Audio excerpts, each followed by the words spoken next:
With the huge changes that Apple introduced a year ago with the Apple Watch Series 4, most people, including myself, thought that this year's Series 5 release was going to be more of a 4.5 style drop, with small incremental changes across the board. Well, shows you how much I know. The Apple Watch Series 5 is here, and it's very much a new, exciting Apple Watch experience. When I reviewed the Apple Watch Series 4 around this time last year, I said that it made the strongest case yet for wearing a smartwatch.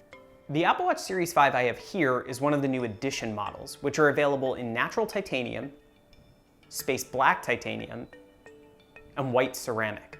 This is the natural titanium edition in the 44mm case size. It's exactly the same dimensions as the gold-colored steel Series 4 I reviewed last year, but it weighs just 41.7 grams. That's 13% less than the same watch in steel.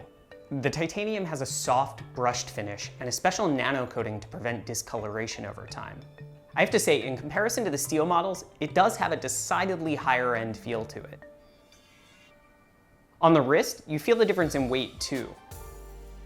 Even with the larger case size, I never found it uncomfortable or heavy, but it still has enough substance to feel like something serious. A few days in, this feels like the Apple Watch I've always wanted. One nice little extra touch for the Edition models is a special watch face color simply called Edition that you can only get with these models.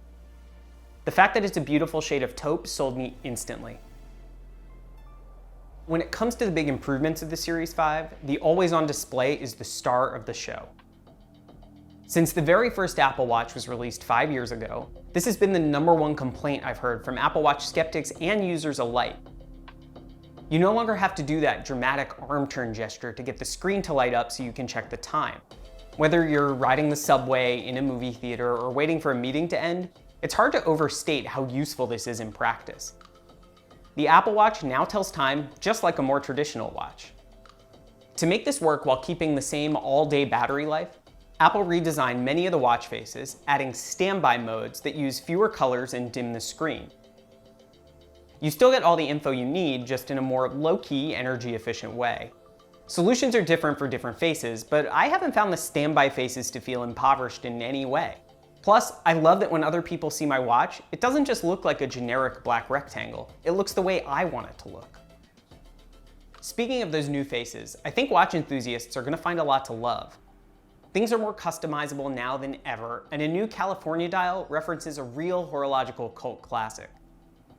In the few days I've had this Series 5, I haven't really taken it off the Cali face. It's that good.